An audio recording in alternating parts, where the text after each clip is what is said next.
स्वागत है आपका और एक नए वीडियो में और एक नए टॉपिक के साथ। मैं हूं डॉक्टर देवू, मैं हूं राजेश। स्वागत करते हैं हमारे यूट्यूब चैनल में। फ्रेंड्स, आज का जो वीडियो हम लेकर आए जिसका टाइटल है फारूक अब्दुल्ला से India should act like big brother, majorly right, major Gaurav Arya.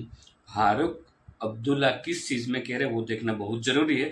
चलिए वीडियो स्टार्ट करते हैं मेजर साहब का। आशा करेंगे दोस्तों पसंद आएगा, पसंद आए तो लाइक और शेयर जरूर से कर दीजिएगा। और चैनल पर पहली बार है सब्सक्राइब नहीं करते, साथ में सब्सक्राइब भी कर दीजिएगा। जी चलिए स्टार्ट। जय हिंद दोस्तों, मैं हूं मेजर गौरव आर्या और आप देख रहे हैं मेजरली राइट। दोस्तों, जब से बांग्लादेश वाला मामला हुआ है तो भारत में ज्यादातर आप देखना ममता बनर्जी हैं, उन्होंने कोई कमेंट नहीं करा। उन्होंने बोला सरकार हैंडल कर रही है, कोई बात नहीं, लेट देम हैंडल। यहां तक कि राहुल गांधी ने भी कोई ऐसा बड़ा विवादित बयान नहीं दिया। पार्लियामेंट में भी थोड़ी बहुत चूचू हुई, ज्यादा कुछ नहीं।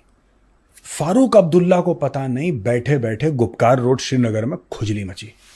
चलिए फारूक अब्दुल्ला की भी खुजली मिटा देते हैं। फारूक अब्दुल्ला ने बोला क्या?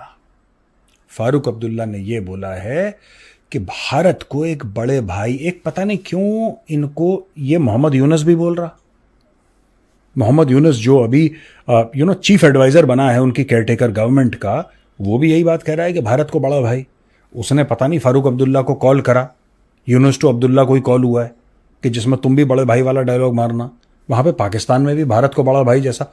अबे बड़ा भाई छोटा भाई कुछ नहीं होता, जियो पॉलिटिक्स में सब अपने ही भाई होते हैं, ठीक है ना। Everybody is faithful to one's own self.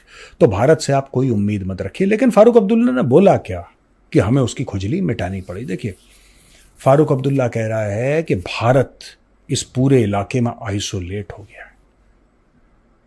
समझ रहे हैं आप? भारत आइसोलेट हो गया है। चाहे आप पाकिस्तान की बात करें, सबसे पहले इसने पाकिस्तान की बात करी। दिल जहां धड़कता है भैया, जबान पे वही आता है पहले। आई डोंट ब्लेम हिम, उसका दिल धड़कता है पाकिस्तान के लिए। फारूक अब्दुल्ला का हर तीसरे दिन यही बोलता है पाकिस्तान से बात कर लो, हर तीसरे दिन पाकिस्तान से बात कर लो। यही ये भी कहता है, यही महबूबा मुफ्ती। तो ये दोनों से तो मैं इनको सीरियसली नहीं लेता। लेकिन फिर चलो पाकिस्तान को बेड़ा करके उसका अलग करो पाकिस्तान को। फिर ये कहता है साहब आपकी श्रीलंका से नहीं बनती, आपकी मालदीव से नहीं बनती, आपकी बांग्लादेश से नहीं बनती, आपकी नेपाल, जितने भी भारत के नेबर या इमीडिएट नेबर हैं, इसने सबके नाम ले लिए कि इससे नहीं बनती। हेंस प्रूव्ड कि भारत आइसोलेटेड हो गया, भारत अलग थलग हो गया। जैसा मैंने बोला, पाकिस्तान को निकाल दीजिए, पाकिस्तान का बेड़ा गर्क है। अच्छा, सब लोगों ने जिसके नाम लिए सबने भारत से पैसे पकड़ रखे हैं बाय द वे, और ये कह रहा भारत से बनती नहीं। अबे बनती नहीं तो पैसे क्यों लेते हो हमारे? हमें बनानी थोड़ना उनके साथ यार, अपनी बात मनवानी है। बनती नहीं है। भारत की कोई बराबरी है बांग्लादेश से या मालदीव से? भारत की कोई बराबरी है? हम क्या बराबर हैं? दुनिया का सबसे बड़ा मुल्क आबादी के लिहाज से, वर्ल्ड की 5th largest economy 4th largest होती चली जा रही है अभी। इतना बड़ा मैन्युफैक्चरिंग बेस, इतना बड़ा देश। अब हम बराबरी करेंगे मालदीव से, हम बराबरी करेंगे मालदीव से क्योंकि फारूक अब्दुल्ला के दिल में दर्द हो रहा है। यार मुझे एक मैटर ही समझ में नहीं आया, I have not understood Farooq Abdullah क्या चाह रहे हैं। अब देखिए, मैं आपको बता रहा हूं क्या चाह रहे हैं। इनकी खाज का राज क्या है, देखिए। It is unfortunate that our big brother India has angered its smaller siblings. This reputation must be restored. India should act as a true big brother and address issues collaboratively to turn neighboring countries into friends. Nepal, Bangladesh, Sri Lanka, सबने पैसे पकड़ रखे हैं भारत से, और ये कह रहा है हम आइसोलेटेड है। फिर कह रहा है कि big brother angered smaller siblings. Bharat ने गुस्सा दिला दिया है। मैं सोच रहा था यार, फारूक अब्दुल्ला का बाप पहले जेएनके का प्राइम मिनिस्टर रहा, उस जमाने में प्राइम मिनिस्टर हुआ करता, फिर वो चीफ मिनिस्टर बना। फारूक अब्दुल्ला कैबिनेट मिनिस्टर बना, कई बार चीफ मिनिस्टर बना, उसका बेटा। ये खानदान कब वफादार रहेगा भारत के लिए यार? ऐसा भारत ने क्या नहीं करा इनके लिए? और why is loyalty so difficult for the Abdullah family? I fail to understand. इतनी मुश्किल क्यों है वफादारी इनके लिए? मैं कोई पुराने टाइप के मुहावरे की जिस थाली में खाते उसमें छेद, में ये सब नहीं बोलूंगा। I just want to ask, why is loyalty so difficult? Loyalty is one of the most admired traits that a man or a woman could have. It's one of the most admired. इसमें क्यों नहीं है यार वफादारी? मुझे एक बात समझ में नहीं आती। ये कहता है कि हमने छोटे सिबलिंग्स यानी अपने छोटे भाइयों को दुखी कर दिया। भैया, हमने श्रीलंका को कैसे दुखी कर दिया? इन्होंने श्रीलंका का नाम लिया इसलिए हम पूछ रहे हैं इनसे, हमने श्रीलंका को कैसे दुखी कर दिया? जरा फारूक अब्दुल्ला ये बताइए। $4 अरब देके हमने श्रीलंका को दुखी कर दिया, नहीं देते बोलते भूखे मरो। हमने कैसे दुखी कर दिया? हम गुस्सा कैसे आ गया यार श्रीलंका को भारत से? अकॉर्डिंग टू फारूक अब्दुल्ला कि हमने गुस्सा दिलवा दिया, दुखी कर दिया लोगों को। बांग्लादेश को अभी $300 मिलियन का हमने क्रेडिट लाइन दी है। हमने उनको फ्री 10,000 मेगावाट बिजली दी। नेपाल से हमने खरीदी जबकि हमें खरीदने की जरूरत नहीं थी। हमने बोला ठीक है कोई बात नहीं, फेवर कर देते हैं। बांग्लादेश में हमने तीस्ता रिवर प्रोजेक्ट उठाया, मोंगला पोर्ट उठाया यार, और क्या करें बताओ? दुनिया भर की मदद कर रहे हैं बांग्लादेश की, पहली बार पैसा नहीं दे रहे, कई बार दे चुके हैं। लाइन ऑफ क्रेडिट बढ़ा चुके हैं उनकी, उनको लोन दे चुके हैं, सब कुछ दे चुके हैं। ये कह रहा है बांग्लादेश गुस्सा है। अच्छा, नेपाल कैसे गुस्सा है? नेपाल कैसे गुस्सा है? नेपाल की भी कई बार मदद कर चुके हैं। जैसा मैंने बोला, नेपाल से हमने बिजली खरीदी जबकि हमें बिजली की जरूरत नहीं है, पर हमने बोला ठीक है कोई बात नहीं, खरीद लेते हैं, नेपाल के पास पैसा आ जाएगा। नेपाल को पूरा सपोर्ट कर रहे हैं, पैसा दे रहे हैं। और ये सबसे पहले इन्होंने लिया पाकिस्तान का नाम, क्योंकि इनके दिल में पाकिस्तान धड़कता है। भाड़ में जाए पाकिस्तान यार, हमें क्या लेना देना? तुम्हारी लॉयल्टी होगी पाकिस्तान की ओर भैया, हम तो जूते की नोक पे रखते हैं यहाँ पे पाकिस्तान को, जूते की नोक पे। हमें क्या लेना देना पाकिस्तान से यार? कल मरता है आज मरे, आज मरता है अभी मरे, हमारा थोड़ा ना कोई मैटर है पाकिस्तान से। और ये फारूक अब्दुल्ला हर समय पाकिस्तान पाकिस्तान करता क्यों है? इसका क्या? मैं कुछ बोलूंगा यार, कंट्रोवर्शियल बात हो जाएगी, फिर मुझे कुछ बोलना चाहिए नहीं यार। India should act as a true big brother and address issues collaboratively, यानी कि इंडिया सबसे मिल बैठ के बात करे। इंडिया को मिल बैठ के मालदीव्स या श्रीलंका या इन सब लोगों से मिल बैठ के बात करनी चाहिए। तो मिल बैठ के तो करते ही हैं यार। हमारे रिप्रेजेंटेटिव वहां पे हैं, हमारे हाई कमिश्नर कह लीजिए, हमारे एम्बेसडर कह लीजिए, वहां पे हैं ये लोग। हमारे यहाँ दिल्ली में हम लोग मिल बैठ के तो बात करते हैं। और कैसे बात करें?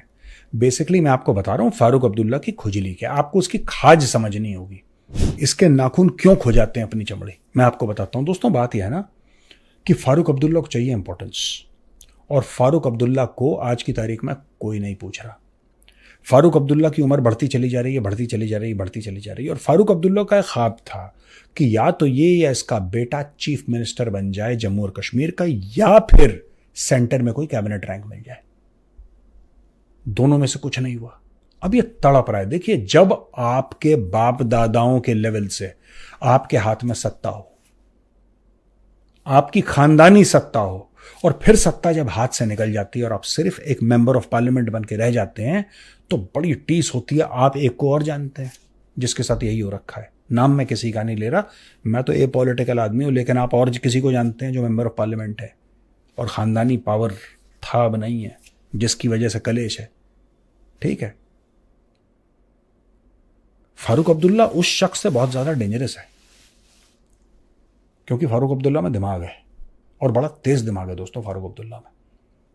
ये अपने मौके की तलाश में रहता है, ये ढूंढता रहता है कहां से मुझे फायदा हो, कहां से मैं भारत को नुकसान पहुंचाऊं।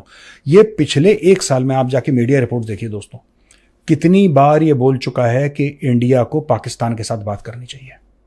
हाल फिलहाल में इसने इंडिया को ही धमकी दी थी कि क्या आपको ये बात नहीं पता है कि पाकिस्तान के पास एटम बम है? क्या आपको ये बात जानकारी नहीं है? अगर पाकिस्तान गुस्सा हो गया, अगर पाकिस्तान में किसी पागल ने बटन दबा दिया, तो फिर क्या होगा? फिर क्या होगा? कुछ नहीं होगा। फिर क्या होना? ये पाकिस्तान ने अपने ना भारत में फारूक अब्दुल्ला के नाम जैसे गुर्गे पाल रखे हैं। यहाँ पे वो गुर्गे क्या करते हैं, बीच बीच में कोशिश करते हैं डराने की। अगर पाकिस्तान का दिमाग खराब हो गया, उसका ऑलरेडी दिमाग खराब है पाकिस्तान का, 25 करोड़ लोगों का वहां पे दिमाग खराब है। तुम हमें हुल दे रहे हो यार, तुम हमें बता रहे हो कि पाकिस्तान को अगर ये होगा तो करो ना यार। किसने रोका है तुम्हें? करो, तुम्हें जो करना है, तुम्हें एटम बम मारना है, मार दो।